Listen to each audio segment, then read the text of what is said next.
안철수 대표의 입당은 아마도 점점 더 힘들어지지 않을까 싶습니다. 세 번째 소식입니다. 안철수 대표가 국민의당에 입당하느냐 마느냐 계속 말이 많습니다. 쿠키뉴스에 어제 단독 보도가 있었습니다. 안철수 국민의힘 입당한다. 범야권 단일화 성사. 서울시장 보궐선거를 앞두고 야권 단일화가 화두에 오른 가운데 조만간 교통정리가 이루어진다. 안철수 국민의당 대표가 국민의힘에 합류하는 방식이다. 복수의 야권 관계자. 이건 국민의힘과 국민의당 양쪽에 물어봤다는 이야기죠. 28일 안 대표 입당이 이루어질 것이라면서 이에 관해 김종인 국민의힘 비대위원장의 재가만 남은 상황이라고 말했습니다. 물밑에서 이루어지는 협상이 조만간 수면 위로 드러날 것이라는 의미인데요. 구체적인 일정은 여전히 협의 중인 것으로, 그러나 최소 오는 2월 5일 이전에 입당과 관련된 발표를 할 것으로 본다라고 했습니다. 이렇게 이야기를 했는데 이 주장에 대해서 국민의힘에서 부인을 했습니다. 조금 전에 김종인 비대위원장의 재가만 남은 상태라고 했는데 김종인 비대위원장의 재가 난리 없죠. 국민의힘 안철수 입당설 부인, 내부 소통 부재 다시 수면 위로 해서 이어지는 쿠키뉴스의 기사입니다. 국민의당이 일단 이를 부인했습니다. 하지만 이 과정에서 안 대표의 과거 발자취가 다시 수면 위에 올라왔다는 겁니다. 국민의당은 28일 입당 관련 기사는 전혀 사실무근이라고 밝혔다는 것입니다. 안 대표 역시 취재진에게 해당 기사는 전혀 사실이 아니다라면서 물밑 접촉설에도 선을 그었다는 겁니다. 하지만 물밑 접촉이 있었다는 것은 삼척 동자도 다 아는 얘기인데 이게 없다라고 해서 없어지는 얘기인지 저는 궁금하네요. 하지만 복수의 야권 관계자는 입당이 이루어질 것이고 재가만 남은 상황이라는 것에 대해서 부인하지 않고 있는 상태인 것이고요. 안 대표의 소통 스타일이 이번에도 부족하다는 것이 나왔다는 것 아니냐. 이른바 비선 정치에 대한 문제 제기가 되고 있습니다. 장진영 국민의힘 동작갑 당협위원장이 지난 11일 본인의 페이스북에 국민의당 바른정당 합당론이 불거졌던 당시에 실제 논의가 진전되면서 최고위에서 처리해야 될 중대한 사안이 많았는데 그런데 비공개로 전환한 뒤 10분 이상 회의를 한 적이 없었다. 통합 과정이 최고위에 보고되지 않고 안 대표에게만 따로 보고되고 있었다라고 폭로를 했다는 겁니다. 여기에 대해서 김종인 비대위원장과 이상돈 전 의원이 좋아요를 눌러서 화제가 됐던 적이 있죠. 이와 비슷한 일이 2015년에도 금태섭 의원의 폭로에 의해서 있었습니다. 2015년에는 책에 보면 문재인 안철수 단일화 실패 원인으로 안철수 캠프 내의 소통 부재와 비선 조직을 원인으로 꼽은 바 있습니다. 여기에 대해서 안철수 대표는 금태섭이 높은 자리에 없었던 것이지 비선 조직이 따로 있는 것은 아니라는 변명을 내놓았는데요. 왠지 이 문제에 대해서만큼은 오히려 금태섭 의원의 주장에 저는 동조를 하게 되는데요. 관련돼서 이제 보시면 단일화 협상 당장 하자라는 안철수의 조급증이 드러나고 있는 상황인 겁니다. 한겨레 신문의 분석을 보시죠.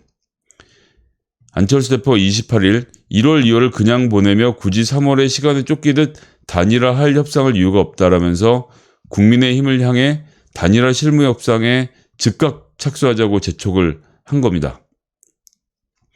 그 전날 김종인 비대위원장이 단일화 협상은 후보 경선이 끝나고 난 뒤에 해도 되는 걸로 선을 그어놓은 상태죠. 안철수 대표는 최고위원회에서 단일화가 야권의 핵심 과제에는 계속 올라오는데 아무런 진전이 없으면 국민의 피로감과 식상함도 심해질 것이다. 단일화 방식에 대한 합의를 맞춰놓으면 양당 후보가 선출되는 대로 즉각 단일화 과정에 돌입할 수 있다. 그러니까 각자 후보 선출을 위한 경선 일정을 추진하고 공약과 비전 경쟁을 하는 동안 따로 실무 협상을 하는 투트랙 방식으로 진행하자라는 의견을 내놓았고요. 조금 전에 쿠키뉴스에서 보시듯이 입당에 대한 타진과 노력도 함께 병행하고 있는 것으로 보입니다. 이건 제가 몇 차례 말씀드린 대로 국민의힘이 2월 내내 자체 경선을 지지하면서 지지층을 겹집하면 안철수 대표가 뒤로 밀려나는 상황이 벌어질 수 있다는 거죠.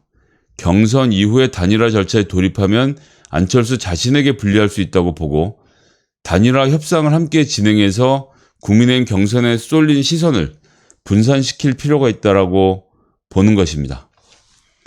그러면서 국민의힘 지도부의 결단을 촉구했는데 여기에는 두 가지 큰 넘어야 할 산이 있습니다.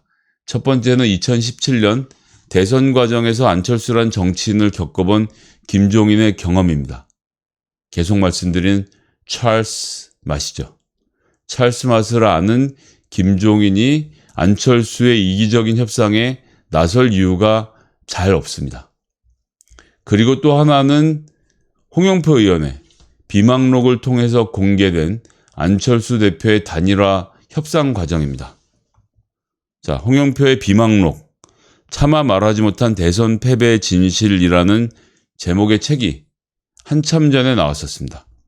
2012년에 문재인 후보의 선대위 종합상황실장이었던 홍영표 의원이 정리한 내용입니다. 윤가피라고 불리우는 필자가 이것과 관련된 이야기들을 정리해서 놓았는데요. 당내 사정은 그냥 놔두고 안철수 관련 부분들을 한번 보시도록 하겠습니다. 11월 8일에 새정치 공동선언문을 만들어 왔는데 안철수가 선결 조건으로 가져온 것은 국회의원을 축소할 것, 중앙당을 축소할 것, 정당에 대한 보조금을 축소할 것.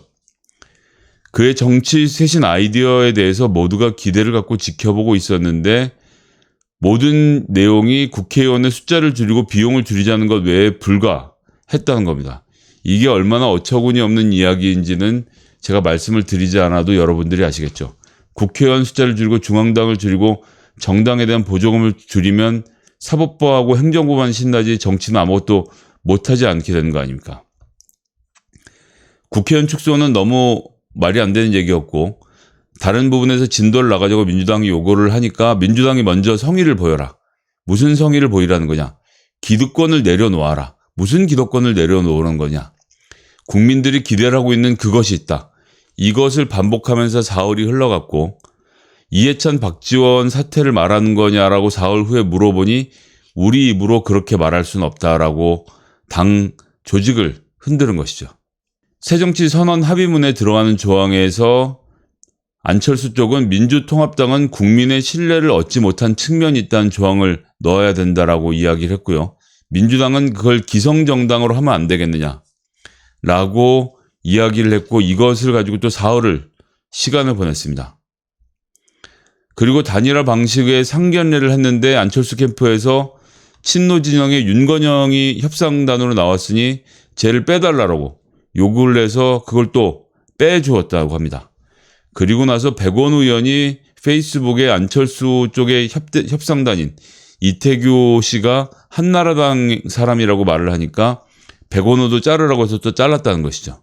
16일 민주당 전직 의원 67명이 당원의 안철수 지지 허용하자는 성명을 발표했고요. 결국 18일 이해찬, 박지원, 김한길 등 민주당 지도부가 전원이 사퇴를 한 것입니다. 그리고 나서 소위 말하는 단일화 협상안을 안철수가 갖고 온 것을 보시죠. 19일 안철수 공론조사 방식으로 단일화를 해야 된다. 내용은 다음과 같습니다. 민주당 대의원입니다. 권리당원이 아니고 대의원이고요. 안철수 펀드 후원자 각각 14,000명씩 추출하자. 즉 안철수에게 돈을 낼 만큼 안철수를 지지했다는 사람 14,000명하고 민주당 대의원 중엔 다 아시다시피 반노 비노가 많았죠. 그리고 안철수 펀드 후원자는 100% 안철수에 투표할 사람들이었다라고 누구나 생각할 수 있는 거 아닙니까? 그래서 민주당 대의원하고 안철수 펀드 후원자를 14,000명씩 추출해서 하자라는 이야기를 꺼내는 어이없는 상황이 벌어졌고요.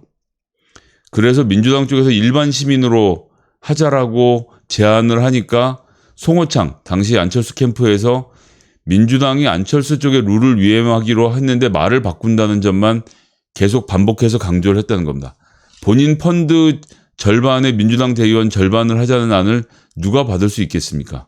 홍영표 의원이 룰을 위임한다는 것은 당신들에게 게임을 위임한다는 거지 너네는 11명 뛰고 우린 5명 뛴다는 뜻은 아니라고 반박을 한 것이죠. 각각의 단일화 룰을 제시를 했는데 민주당은 누가 단일화 후보로 적합하느냐라고 묻자고 하니까 안철수가 문재인 박근혜와 안철수 박근혜 중 누가 유리하냐라고 묻자고 했던 겁니다.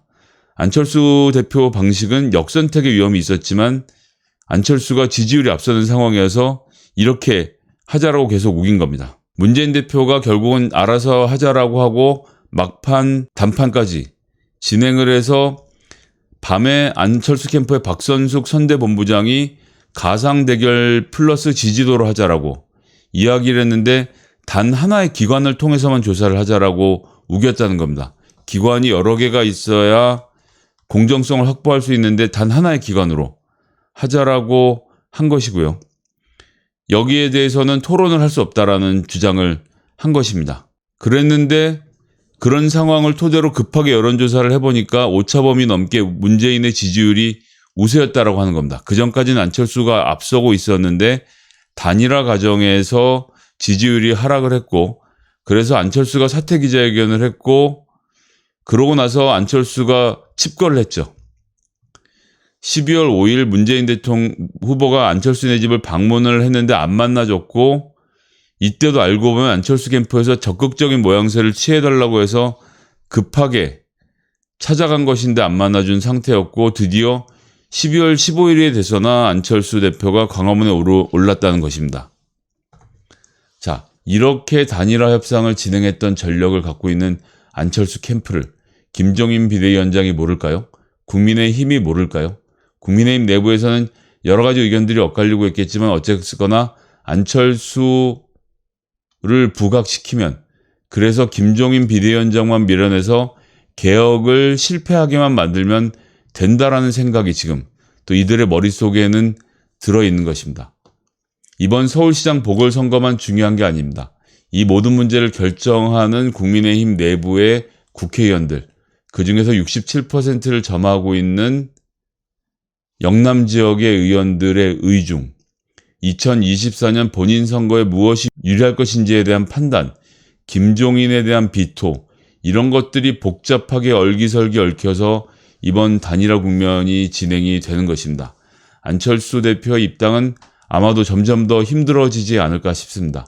정치라는 것이 내일의 일을 알 수 없는 것이기 때문에 함부로 드릴 말씀은 아니지만 어쨌든 안철수라는 사람 이런 식으로 협상을 하기 때문에 국민의힘에서 과연 이 독이 든 성배를 받을 것인가 말 것인가에 대한 논쟁 앞으로도 계속 벌어질 것입니다. 관련된 소식은 또 정리해서 보내드리는 것으로 하겠습니다.